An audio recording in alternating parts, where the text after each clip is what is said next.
We wanted to give, but because of the pandemic, it has been very difficult to do so. So this is the first time we're giving it face-to-face, actually. So you're hopefully in good hands. Okay, so I think this is one of the sessions where you need to do it face-to-face. It's very difficult to do it online, even if it can be done online, but it's just different. Because you always see people, you can see how they react, you can see their eyes, their eyebrows, you know, you can see if they're sweating or not, or if they're pursing their lips or not, you can actually see their reaction. Okay. There was a very good question this morning. You know, I think that was the question of Helen. How do you actually learn those things? Two things. She said, how do you, as a pastoral leader, learn those new skills? At the same time, if you're a member, that you actually don't just respond to the advice. Very valid question. Very valid question. This morning also, Des shared about internal barriers, di ba? Meron tayo. We flag certain things, we're judgmental about certain things, and often, because we're so transparent, kitang-kita. Kahit na nakangiti kayo, pag ito lang nakangiti, at yung eyes natin hindi nakangiti, sabihin nila, parang may disconnect kay Luz, diba? Parang may disconnect doon sa pastor leader ko. Okay, so, we'll start off with that question. Okay, so the starting point of that question is actually to ask ourselves, where am I? Nasaan ba ako? Maganda yung explanation kaninang umaga, but the question is, nasaan ba ako?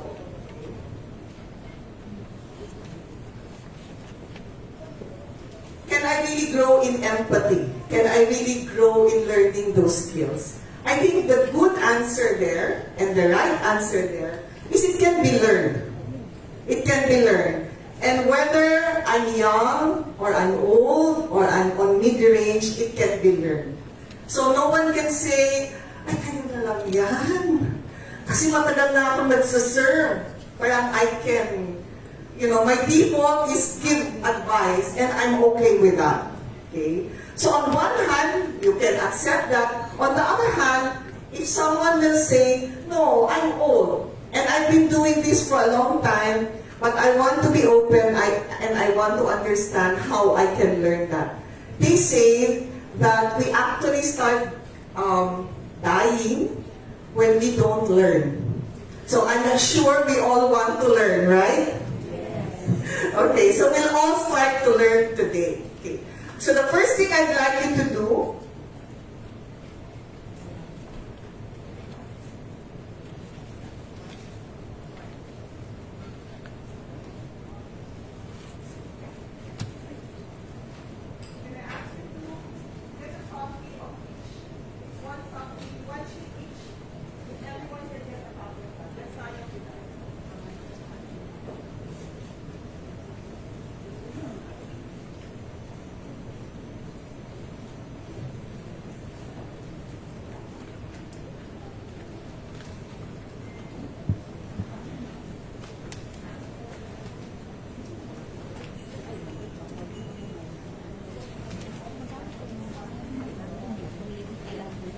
atong pangununguning uban pagpakunik di kay di bitaw na mag-internet dai mo.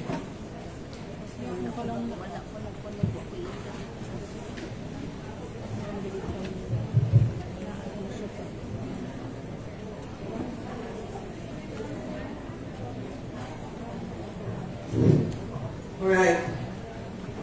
Okay. There's a few things I'd like to do before we start and before I explain. Okay. What we've done is we actually set it up such that each table, we have 10 sisters each. Okay, 10 sisters each.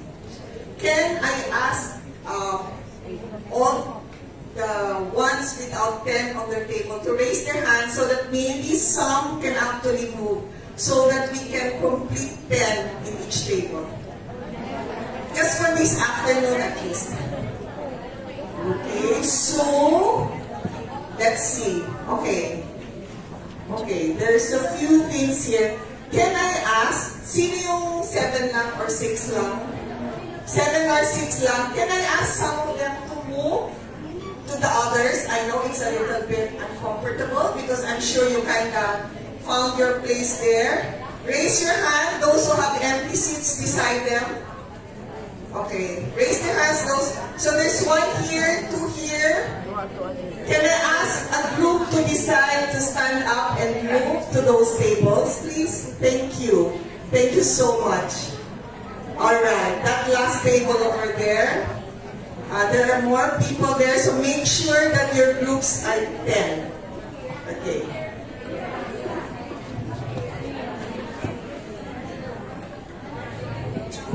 Precious over here. Yeah. Okay, there's more. There are 3 over there. Two. Okay. 2 and 2 more there. Okay. Maybe I need 1 more group to disband. Okay. Sino pa yung ano? Yung 3 na kulang, can you disband and find your place? Okay, raise up again, except that group there. Raise up. Okay, yung tatlo yung kailangan, can you distribute yourself here? 2 here, 2 more here. 1 here pa. Can you do that very quickly?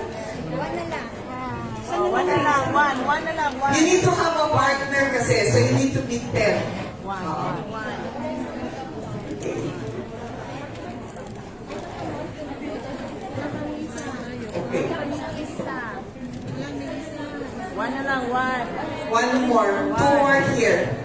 One. 1 more there. Okay, yan. Nagkakalawa lang. Okay.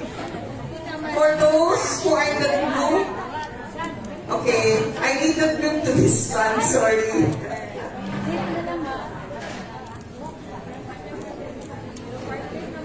Two here. One. 2 for this group.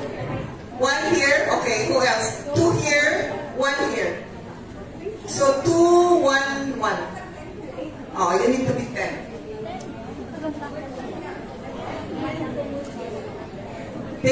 You need to be 10 per group. Oh, can you do that?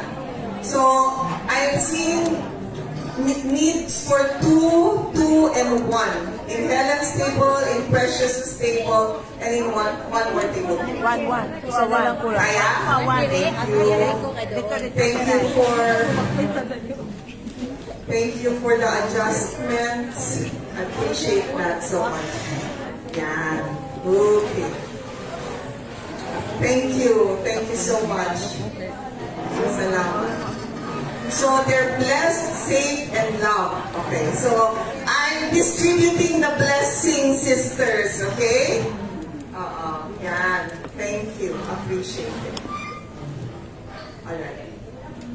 1 kulang kayo ng 1. Okay? Sino dito yung kulang pa?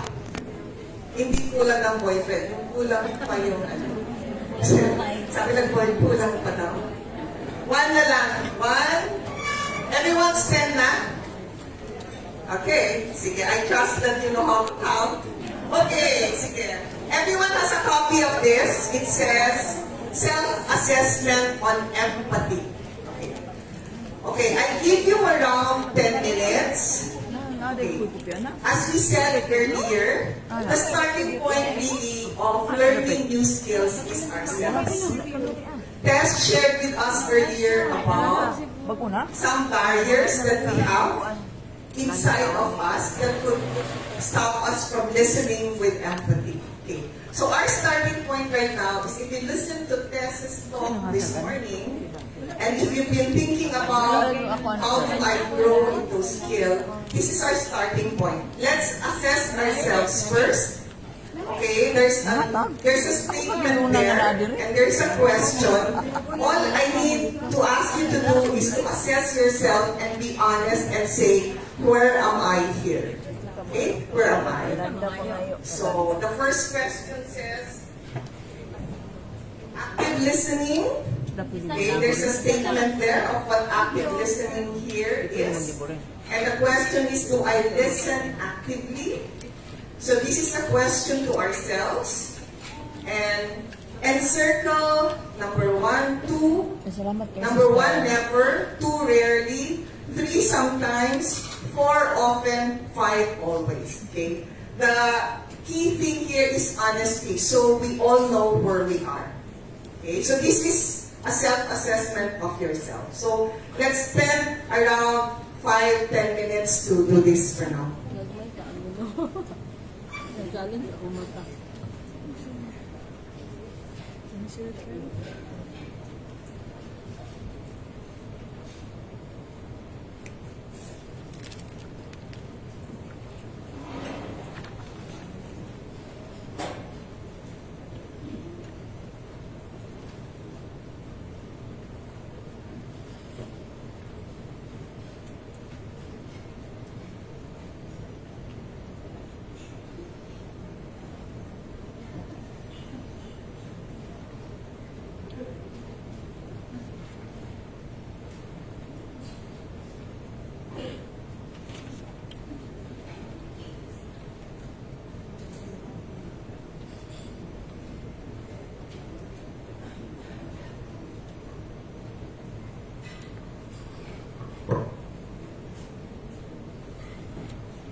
This is a no right or wrong answer. Okay? It's really you and assessing yourself at this point.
Can I have a raise of hands when you're done?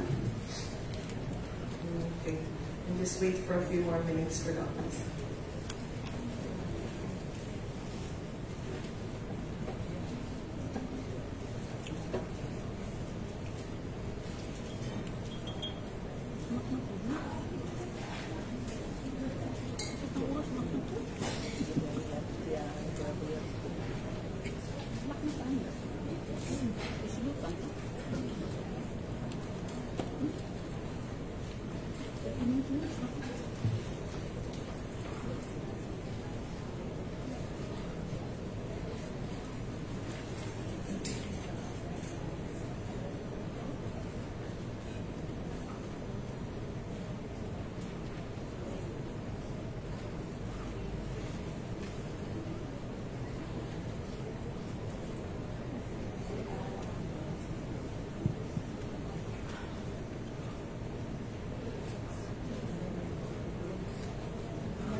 Okay, sige. Okay, now that you've seen it, I want you to put your name on it, okay, and your community, okay, your name and your community. Don't panic, I'm not gonna collect it. I can hear the panic already. I won't collect it. Keep it first, okay? But I want you to make sure that your name and your community is there. We will use that again tomorrow. Okay ba yun? Okay, but it's helpful. The reason I wanted you to go through it is it's helpful for us to assess ourselves and say, where am I? And so that we know where are the things that could be preventing us from learning, or which are the areas that we want to learn. Okay? So what we'll do in the next 2 sessions will be exercises. Okay? This is an exercise of listening skill. Okay, so you'll be very sleepy, but then you'll have to really, really listen to me, right? Is that going to be challenging? Okay, this is the time that I kind of need the tech team to say, drum roll please, and you have to do that, right? Okay, okay, so this is the time that we'll listen, and then we'll have to keep our brains thinking. Okay. Like any skill, the first time it's going to be hard. But as you move along, you will learn how to do it. Okay? But the key thing is listen and then think. Okay? Listen and think. So that's going to be this afternoon. So we'll start off from a level base, and then after that we go to a higher level. Okay ba yun? So we're now moving to an exercise. I'll give you a little input, then we'll practice. Little input, then we'll practice. Okay, so for you to be able to practice, you have to listen to the input. Okay? So I need you to be able to, okay. The rule here is that if you really, really cannot, keep your eyes open and keep your ears open, okay for you to stand on the side, so that you can really listen. That's fine. Okay, you will not distract anybody. So that's perfectly fine. Okay, even as you mention your candies, it's also okay.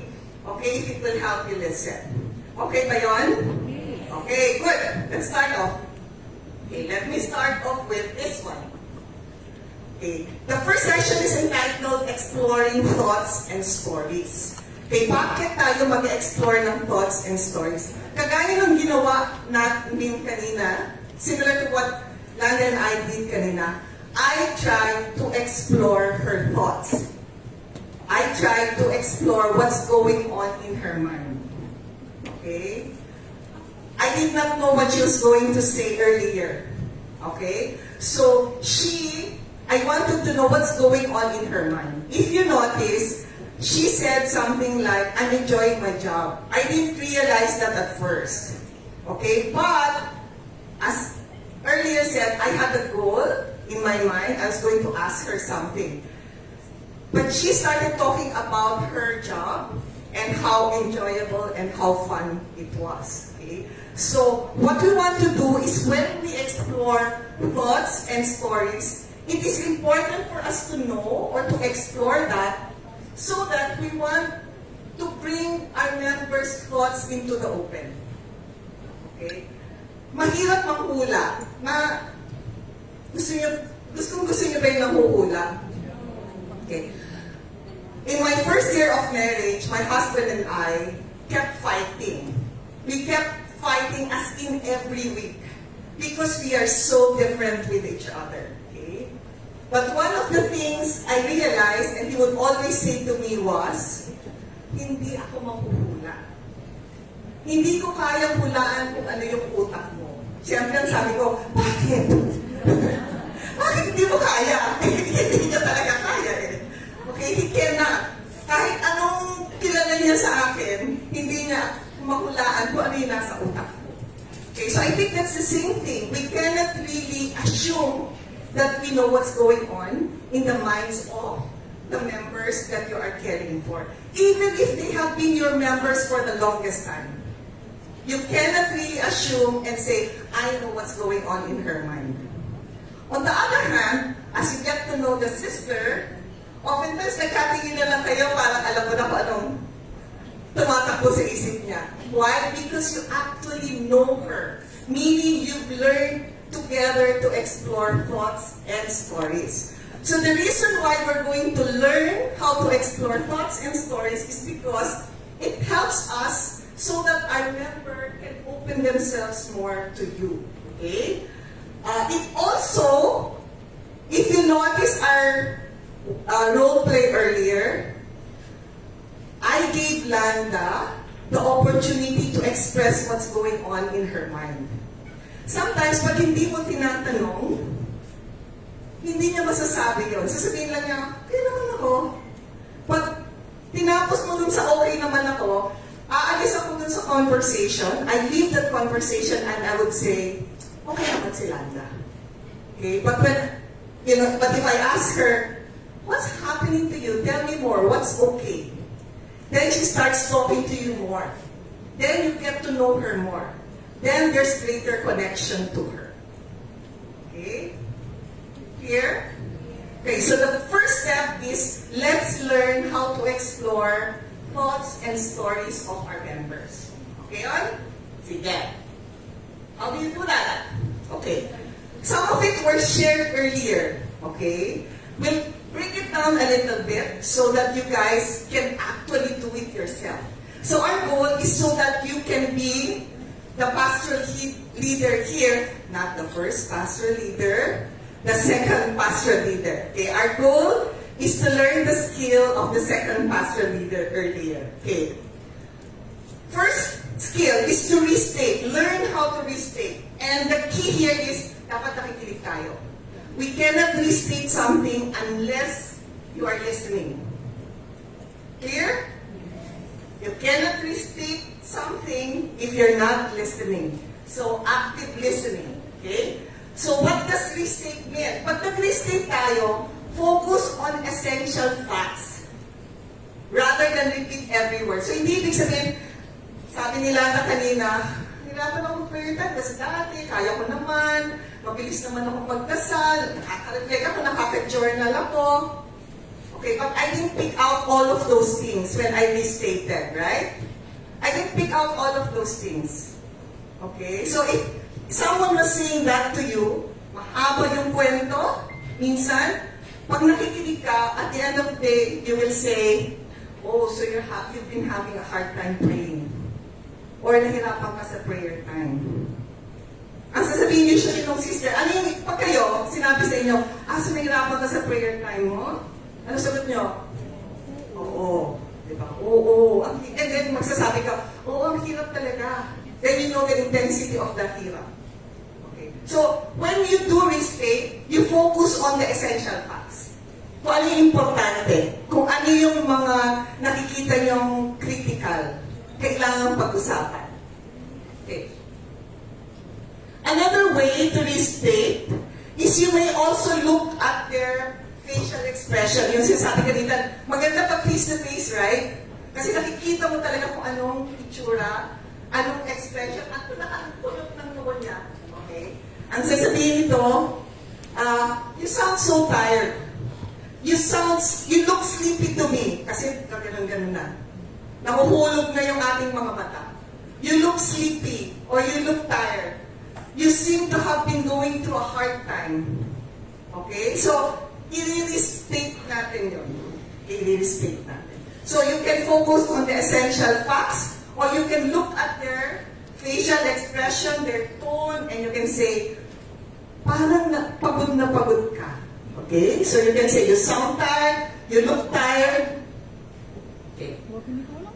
Pwede rin sa this state, pwede rin you focus on the member's thoughts and not the views around her. Okay. May difference ito. Okay. We're talking. And then, sabi,